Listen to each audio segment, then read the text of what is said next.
एक बुजुर्ग आदमी ने एक जवान लड़के के ऊपर चोरी का इल्ज़ाम लगा दिया। पुलिस आई और उसको पकड़ के ले गई। वो जेल भी गया और जेल जाने के बाद कुछ दिनों के बाद वो छूट गया। तो फिर गांव में आया तो गांव में आने के बाद सब उसको चोर चोर बोलते थे और चोर की नज़रों से उसको देखते थे। तो उस आदमी ने क्या किया, उस बुज़ुर्ग के ऊपर केस कर दिया। तो उसको भी पुलिस पकड़ के ले गई और दोनों जब कोर्ट में गए जज के सामने, तो जज ने बोला कि तुमने इसके ऊपर केस क्यों किया। तो बुज़ुर्ग आदमी ने बोला ये तो एक मजाक था। तो जज ने बोला अच्छा ठीक है, मजाक था तो तुम एक काम करो, एक कागज़ पे लिख दो कि हाँ तुमने इसके साथ मजाक किया था, और वो कागज़ का टुकड़ा तुम फाड़ के हर एक गली में जाके बिखेर दो। तो उस बुज़ुर्ग आदमी ने वही किया, उस कागज़ के टुकड़े पे लिख दिया और लिख के ले जाके गली के सारे नुक्कड़ चौराहे पे उसने बिखेर दिया। और दूसरे दिन जब जज के सामने पेशी हुई सुनवाई के लिए, तो दोनों जब गए तो जाने के बाद जज ने कहा बूढ़े आदमी से कि आपने जो कागज़ पे लिख के बिखेरा था गलियों में, आप उनको बिटोर के इकट्ठा करके लेके आओ, तभी फैसला सुनाया जाएगा।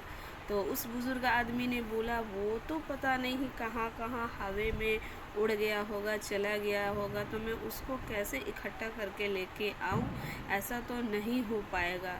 तो वैसे ही जज साहब ने जवाब दिया कि तुमने जो झूठा इल्ज़ाम इस लड़के के ऊपर लगाया था, तो इसके ऊपर से भी वो चोरी का इल्ज़ाम जो तुमने लगाया है वो इसके ऊपर से भी नहीं हट सकता है। चाहे तुमने इसे मजाक में लिया या कुछ भी किया, तुमने इसके साथ मजाक ही किया, तो ये दुनिया को मजाक नहीं लगता है। देखा आप लोगों ने कभी भी ऐसी कोई गलती ना करे, मजाक में किसी की ज़िंदगी ख़राब नहीं करे। तो ऐसा उन बूढ़े आदमी को नहीं करना चाहिए, बूढ़े बुजुर्ग को, जिन्होंने उस जवान लड़के की ज़िंदगी तबाह और बर्बाद कर दी। तो ऐसे ही है कुछ लोग जो एक दूसरे के ऊपर गंद फैला रहे हैं, कीचड़ उछाल रहे हैं, उनको भी ऐसा नहीं करना चाहिए।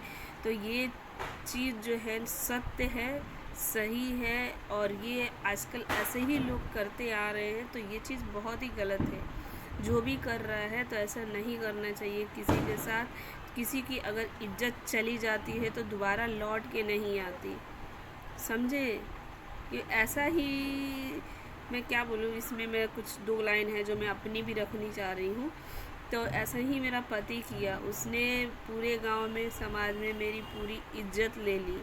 उसने क्या किया, उसके माँ बाप ने, सबने मुझे नहीं बोलना चाहती अपने मुंह से, गलत मेरे को बोला इसको मैं लिविंग रिलेशन, आप समझ सकते हैं लिविंग रिलेशन हमारे बिहार में, हमारे देश में उसको एक रखैल बोला जाता है।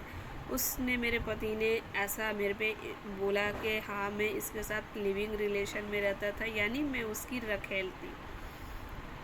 मुझ पे तो उसने इल्ज़ाम लगा दिया है और ये इल्ज़ाम मेरे सर के ऊपर से कभी मिट नहीं सकता, हट नहीं सकता। जब तक मैं ज़िंदा हूँ या मैं मर भी जाऊँगी ना, तब भी ये चीज़ मेरे सर के ऊपर से हट नहीं सकता है। क्योंकि जैसे आप लोगों ने देखा, बुज़ुर्ग आदमी ने बोला मैंने मजाक किया, और वो भी बोलता है मेरे पास फ़ोन किया तो मैंने थोड़ी कुछ बोला है, लोग बोल रहे हैं तो मैं क्या कर सकता हूँ। लोगों को तो बोलने का मौका तुम ही नहीं